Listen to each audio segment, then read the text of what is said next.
प्रवासी राजस्थानियों की आवाज को बुलंद करने और हर प्रवासी राजस्थानी के बीच सेतु बनने के लिए एक बार फिर आपके सामने हाजिर हूं मैं नूतन शेखावत।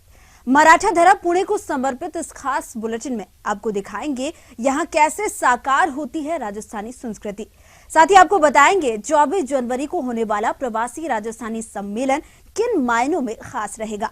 बुलेटिन में आपको सेफ्टी वोल्स इंडस्ट्री में झंडे गाड़ने वाले मरधुरा के लाल की सच्ची कहानी से भी रूबरू करवाएंगे।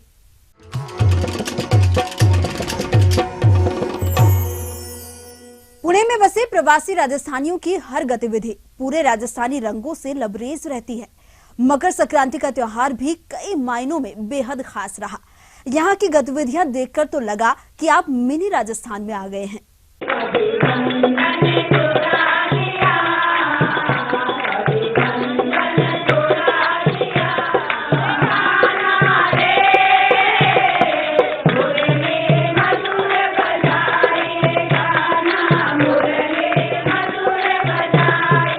रंगों और पतंगों के त्योहार मकर संक्रांति के मौके पर पुणे में माहेश्वरी समाज की ओर से भव्य आयोजन हुआ, जिसमें रंगीले राजस्थान की छटा देखते ही बनी।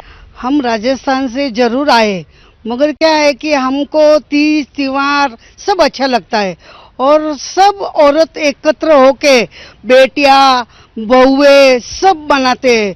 तिल घर में लाते हैं, लड्डू बनाते हैं, तिल पापड़ी बनाते हैं, फिर वो सब में बांटते हैं। संक्रांति हम बहुत सब हिल मिल के और खुशी से मना रहे हैं। हम संक्रांति मनाते हैं तब इसमें पुण्य दान किया जाता है, क्योंकि जैसे ग्रह सूर्य ग्रह आज धनु राशि से मकर राशि में जाते हैं, इसलिए मकर राशि का जो महत्व है, मकर राशि है उसके अंदर शनि उनका बेटा है, तो उसीलिए ये दान आज क्यों किया जाता है कि पूरे साल के लिए किसी के भी ऊपर शनि का कोई प्रॉब्लम नहीं आए। हमने मकर संक्रांति के लिए तो तिल गुल के लड्डू तो सब ऐसे 13 चीज हर 13 औरतों में बांटते हैं हम लोग। मकर संक्रांति पर मरुधरा के रंग बिखेरने में श्री गौड़ ब्राह्मण समाज भी आगे रहा। समाज की ओर से शानदार सांस्कृतिक कार्यक्रम आयोजित हुआ, जिसमें पहुंची टीवी टीम ने सभी को प्रवासी राजस्थानी सम्मेलन में भागीदारी निभाने के लिए आमंत्रित किया। पुणे कहने को तो मराठा धरा है, लेकिन यहाँ हर सामाजिक, धार्मिक और सांस्कृतिक गतिविधि राजस्थानी अंदाज में संपन्न होती है। रविवार पेच इलाके में भगवान विष्णु के विवाह का कार्यक्रम अपनी भव्यता और अनूठे अंदाज के लिए खास रहा। आप भी देखिए कुछ झलकियां।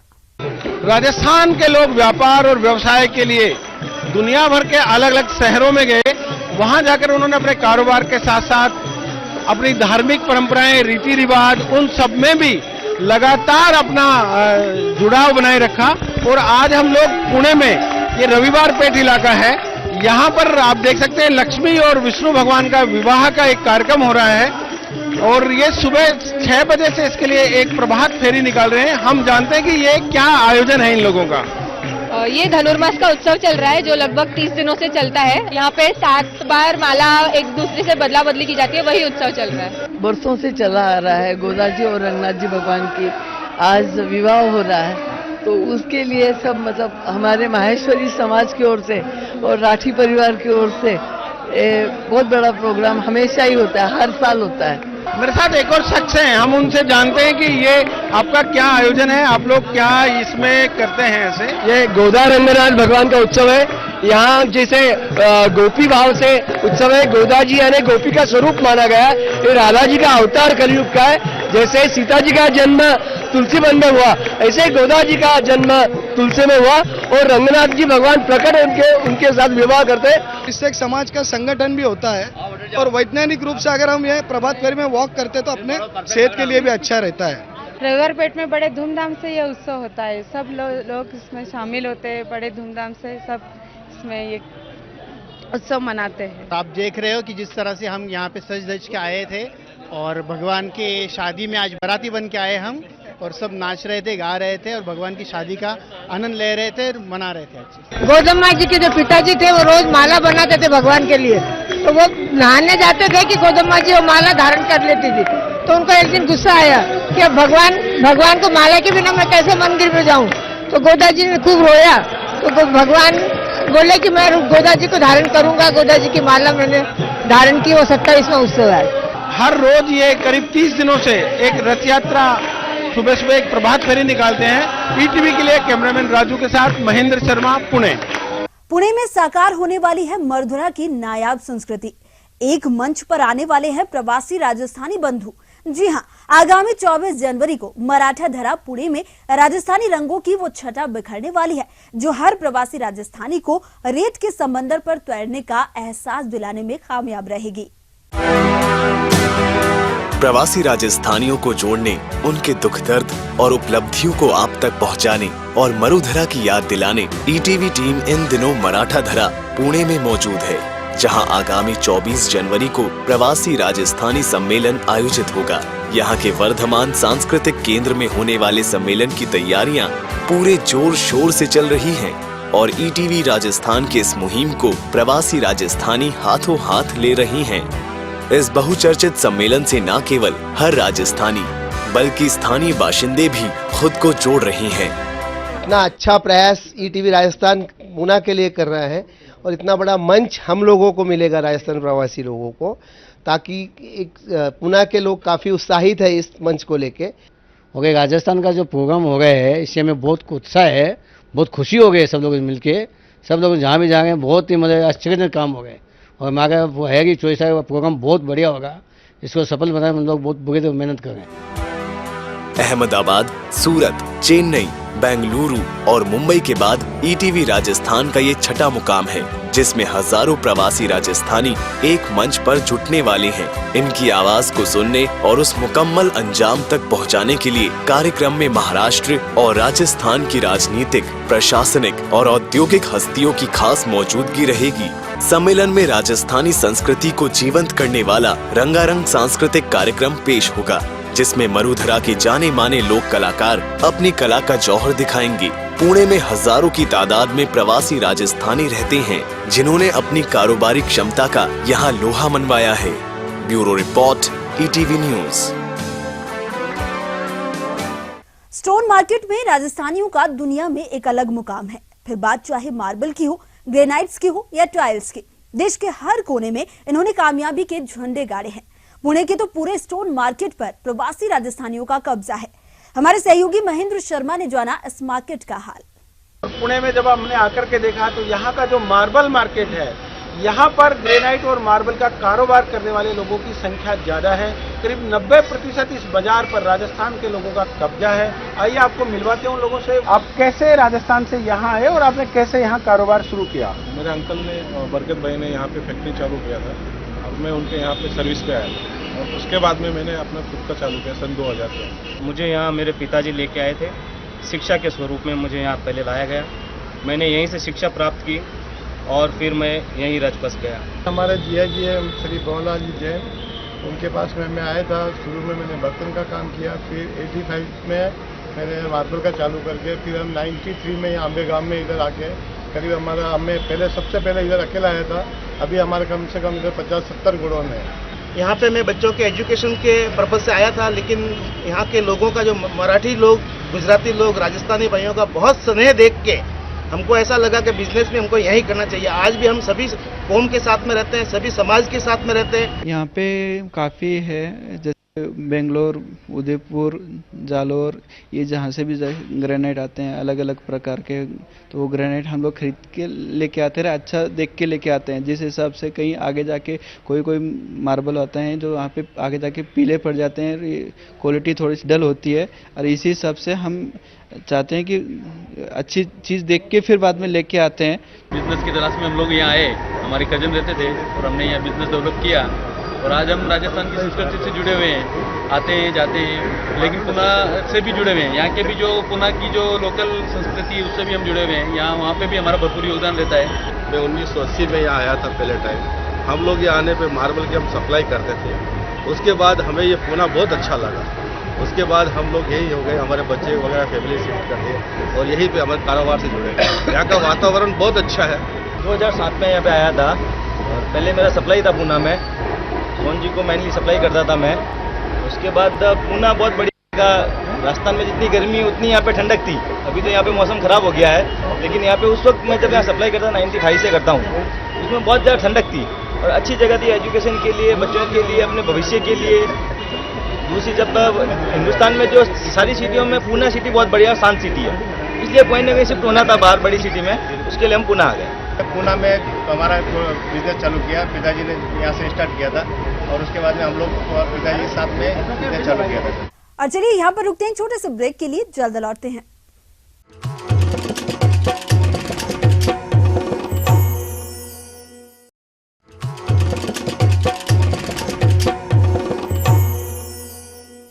वक्त और माहौल के मुताबिक खुद को ढालना और नए इरादों के साथ बड़ा कारोबारी रिस्क लेना आसान कतई नहीं होता, लेकिन प्रवासी राजस्थानी उद्योगपति एचबी रूहिया तो बने ही इसी के लिए हैं और इसी दम पर उन्होंने न केवल कामयाबी के कीर्तिमान स्थापित किए, बल्कि सामाजिक कार्यों से पुणे और मुंबई को अपना मुरीद बना लिया।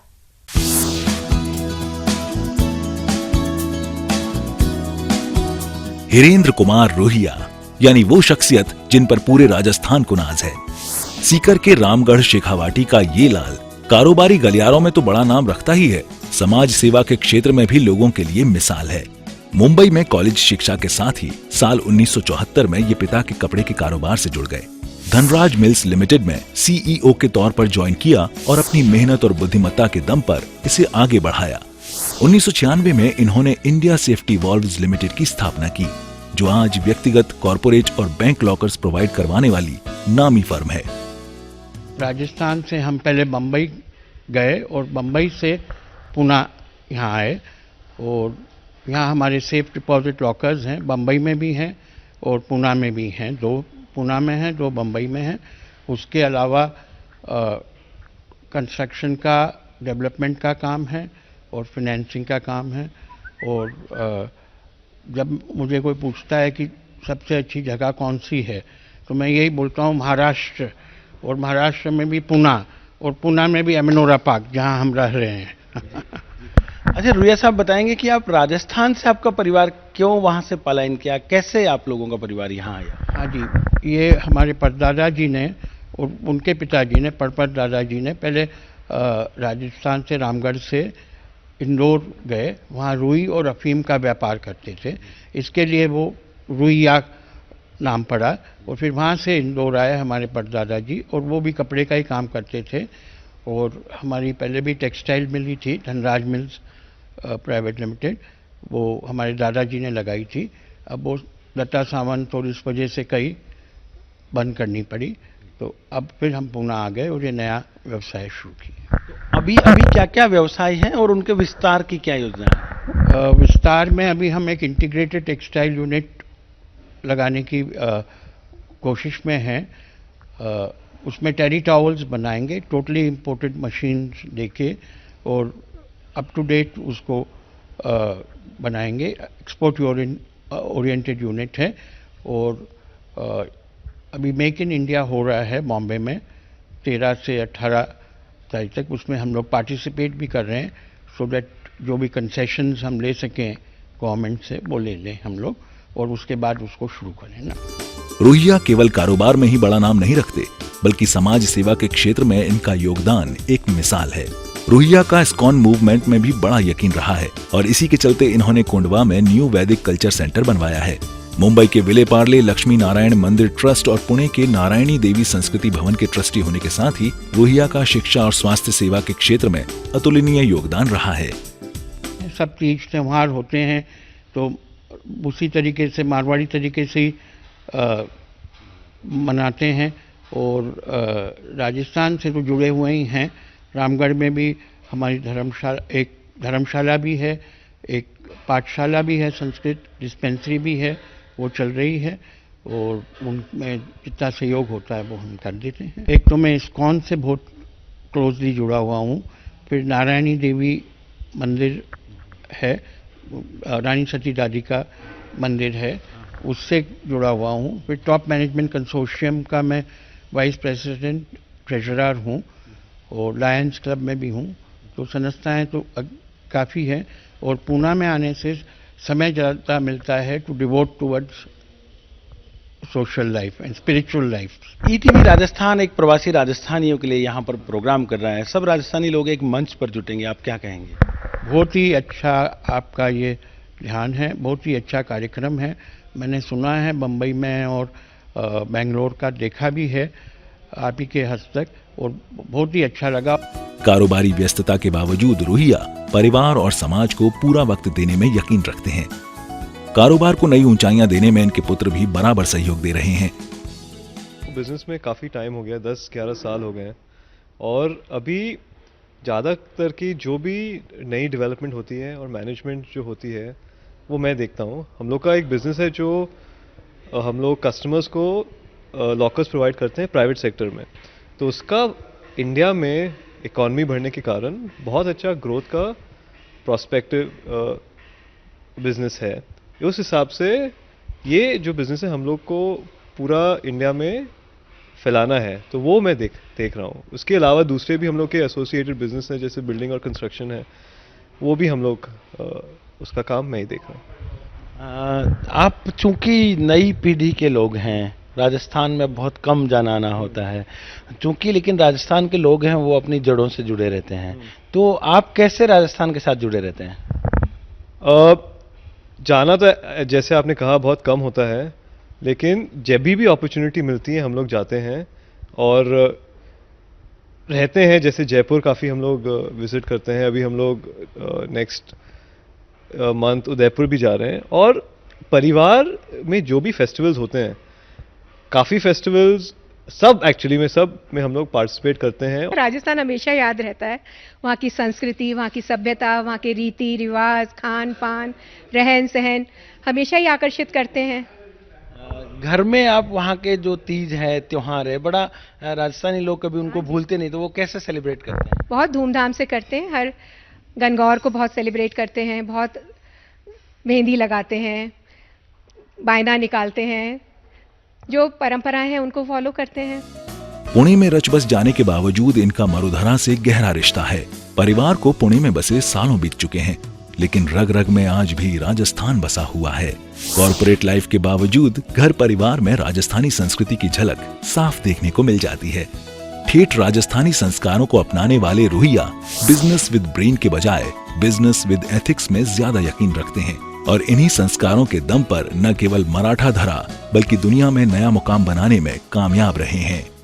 Mahendra Sharma, ETV news, Pune.